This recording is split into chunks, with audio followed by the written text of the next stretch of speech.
The Queer Family Podcast. Love is love on the Queer Family Podcast. Love is love on the Queer Family Podcast. Love is love on the Queer Family Podcast. Love is love. Hello, hello, hello, my beautiful Queer Fam squad. Oh, I'm so happy to be with you here on a Friday. It's a bonus episode. You didn't know you were going to hear me on Friday, but here I am. Now, if you listened this week to this week's episode, Maria and Ray's episode, I told you all that I was going to be doing a feed swap bonus episode with a podcast and a podcaster that I love. And what I didn't tell you is that I had a big announcement to make. So I'm going to make that announcement first. Are you ready? Okay, listen up, folks. We are adding a video component to this here little show. Starting Pride Month, that's June in New York City, so we're going to count it that way. Starting Pride Month, all episodes of the Queer Family Podcast will also be available in edited video form. They will all live on our YouTube channel. So if you are not subscribed to our YouTube channel, you need to go there now, find the Queer Family Podcast, subscribe, get ready. I've already added a couple of little teaser videos so you can get a feel for what it might look like, what it's going to feel like. But what I mean by edited video episodes is the exact same thing you hear in your ears in the audio version will also now be available in video form. This is huge. This has been a huge undertaking. I've been wanting to do this for so long. You get to watch our expressions in action. If you prefer to see videos, now's your chance. Go subscribe to my YouTube channel. Here's the other announcement. I am also not only just doing video, I am going hard for Pride. Y'all, that sounded gross, but hey, it's kind of fitting, isn't it? Here's the thing. The entire month of Pride, I am going to push out double the episodes. What that means is instead of just getting a Monday episode every Monday, you're going to get 2 episodes per week all month long. So you're going to get a Monday episode and a Thursday episode. And the guests that I'm interviewing for Pride Month are some folks that you might already know about, who you might already be following.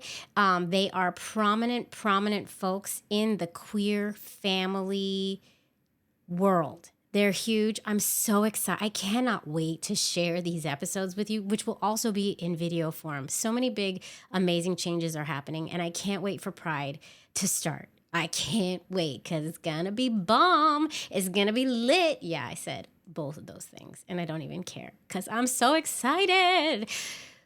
Okay, announcements are done. Make sure you go follow me over there.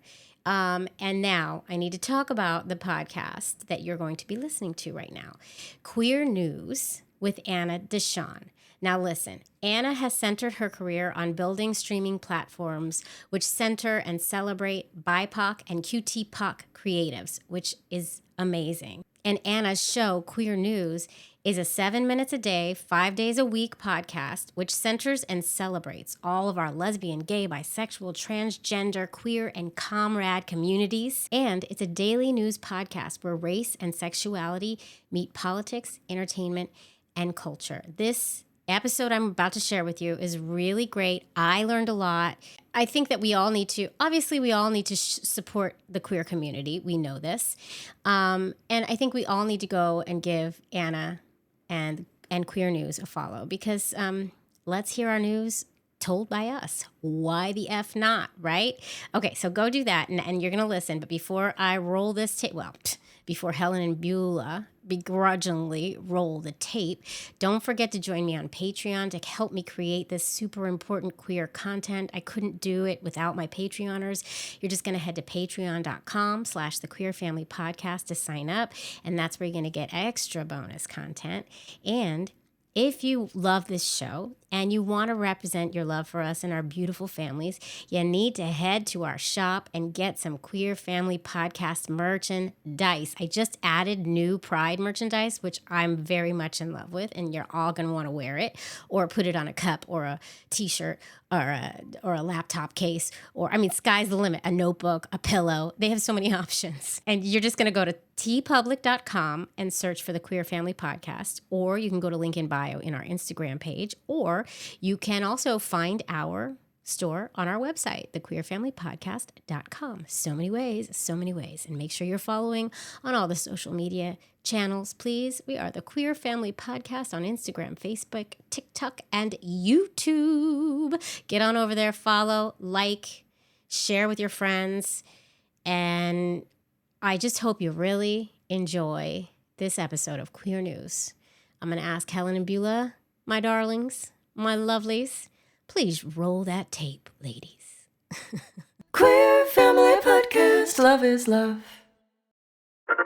Family, it's your favorite queer radio personality, Anna DeShawn, with our queer news for today. Now, I want to make you a promise. We will continue to bring you the latest in queer news, culture, and politics. So if you're digging our intersectional take on the daily, consider joining the Q Crew. The Q Crew is our monthly membership program we started to help us grow the podcast. With your help, we can bring you more stories celebrating our lesbian, gay, bisexual, transgender, queer, and comrade communities. Now, family, you all remember back in June when the Q Crew funded me to cover the 35th anniversary of the AIDS Memorial Quilt in San Francisco. I was blown away by your willingness to support this work. The financial gifts of the Q Crew afforded me the opportunity to see the quilt up close and personal for the very first time. There are so many moments of that trip I could share, and I will in a podcast to drop on World AIDS Day, which is December 1st. Feel free to put a reminder in your phone right now because it's going to be good. But when I was on the lawn in San Francisco, walking the aisles of the quilt, and I do mean aisles, as there were 350 blocks laid out, which represented 3,000 panels, 3,000 stories of people who have lost their lives to HIV/AIDS. And listening to the soundtrack of the names being read, Neil Cunningham, and understanding that the average age of a person on the quilt is 33, Onza Omalik, understanding that each panel quilt is 6 by 3, roughly the size of a coffin, telling a story of remembrance through art and words. There was a deep emotional response that came over my entire body. Tears just began to drop because when you walk through a display of the AIDS quilt, you understand it is more than the largest community arts project ever in the world. You understand that it transcends needle and thread. As the manager of the Call My Name project, Jada Harris likes to say, there is quilt magic. And I know this for sure because I have experienced it myself. Now, the Call My Name project exists in an effort to honor the Black lives lost to HIV/AIDS, and I could explain it, but it's way better coming from Jada herself. Take a listen, family. Call My Name is a program that's specifically designed to increase the number of African American people on the quilt and all marginalized communities, Black and brown people. Now, you put the quilt end to end, it's 56.3 miles. How many do you think is for Black folks? Less than a mile. That's why we want to call our names, because it's our tradition. This is what we do as people. We call the names of our dead because we know that they are also living in the spirit world, right? That's what we do. We call the names, and what do we do in our communities? We quilt. That's right. We pour libations. We have altars. We honor our ancestors. We quilt. The Call My Name project was the magnet that drew me to cover the quilt display in San Francisco. And now, through funding from Gilead Sciences, the quilt is going on tour in the South. This tour is called Change the Pattern, and it kicked off in Jackson, Mississippi at the Mississippi Civil Rights Museum. And guess who was there? No, for real. Guess. Come on. Fresh off her first Emmy win, the Cheryl Lee Ralph was in the building. And I got to meet the legend too. She was very sweet. Now, Cheryl Lee has been an advocate for HIV/AIDS for over 30 years with her organization, the Divas Foundation. She walked to the mic with her very own panel she curated behind her, and she did this. I am an endangered species, but I sing no victim song. I am a woman, I am an artist, and I know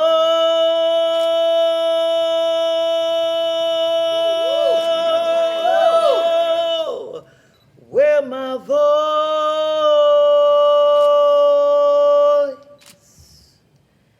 belongs. Ooh, can we talk about the chills and the energy in that space? And y'all know she wasn't done, right? We're just gonna let Cheryl Lee Ralph preach a little bit. Take a listen. You see, what you all don't realize is 33 years ago, when I started talking this talk and walking this walk, people told me I was stupid. They told me I was stupid. They told me to shut up. They told me God would find no favor in me because I spend too much time talking about those people. And a little church girl in me said, who are those people? Because there, but for the grace of God, go I. And when they said, you must be one of them, and I said, oh, I am absolutely a human being. Yes. And it was very difficult. And then launching Divas at a time when people were not paying attention to people of color and this disease. You heard it said, it was known, classified as a gay white man's disease. But from day one, I saw black folks getting sick and die. And they weren't just black gay people, they were black gay and straight people. They were not just men, they were men and women. Now, it wasn't just one section of our community that was hit from day one. It was all of us. But every doggone year, we raised our voices to say, this is a black and brown people's problem. This is a woman's problem. This is a child's problem. So every year I have a visitation of spirits. All the brothers, all the women, all the trans, all the drag come on and they say, bitch.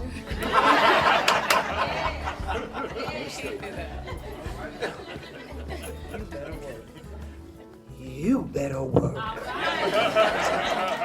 Now, I told y'all she was preaching, right? Okay. Now, I want y'all to know that the quilt wasn't just on display in the Mississippi Civil Rights Museum. It could be seen throughout Jackson as well, at the Jackson Medical Mall, Jackson State University Student Center, Craftsman's Guild, the Jackson Welcome Center, and the Capitol Pride celebrations. Also, let me note that Jackson wasn't the only city in Mississippi where folks could go see the quilt. It was also in Hattiesburg and Greenville. Of course, making it the largest display of the quilt in Mississippi history. Now, you may be asking, why Mississippi? Why the South? So a couple little known facts that I want to share with you, okay? The South comprises 38% of the U.S. population, but get this, it represents over half, yes, over half at 52% of all new HIV diagnoses. Now let me drop another one on you. Out of the 17 states defined as being in the South by the U.S. Census, 13 of them have HIV-specific criminal laws or statutes on the books. and 11 of them have actually prosecuted people for living with HIV. HIV criminalization is still very real. Family, I'm sharing these stats because you need to know. I didn't know. We all need to know that we still have a long way to go before we see 0 new infections. Because how did we get from San Francisco in 1981 to the South in 2022? How did we get here? Now, I'm going to dig into that more during that podcast I was telling you about, the one dropping on World AIDS Day, December 1st. The one you've put a reminder in your phone already to listen to, that one. I'm digging into these very questions with thought leaders from around the country and specifically in the South. So you got that reminder, right? Okay.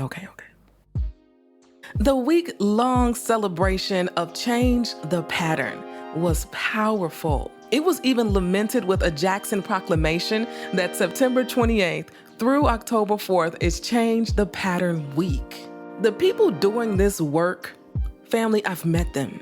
They are doing God's work, divine work. They are warriors. And I can't wait to tell more of their stories. Honestly, I can't wait for you to hear their stories. The executive director of the Southern AIDS Coalition, Daphina Ward, who is the truth, period, with a T, period, said, we can't just talk about HIV to end HIV. That was so incredibly profound to me because we have to change the pattern in all facets that affect Black life. We have to change all the patterns. Y'all know I always end the podcast with a word, and I could have ended it with Daphina's word because that was enough, okay? But today, I want to end the word with Cheryl Lee Ralph and a song that was born during the Change the Pattern Week, led by HIV advocate LS. If you know the song, sing along or hum to yourself if you're out here in the streets. And if you don't know it, you will by the time the song ends. Till next time, family. Peace. So here we are, talking about change the pattern in Jackson. And the pattern is deep, because y'all don't have clean water. It was okay when Black folks were dropping dead of this disease. It was so okay they didn't want to talk about it. It was so okay they didn't want to remember their families. It was so okay. Was so accepted. Change the pattern. Change the way we think. Change the way we love ourselves. Ready to change the pattern. Oh, I woke up this morning with my mind ready to change the pattern. Hallelujah, hallelujah, hallelujah, hallelujah. This podcast is a production of E3 Radio, your #1 queer radio station playing queer music and reporting on queer news in high rotation. Love is love is love is love.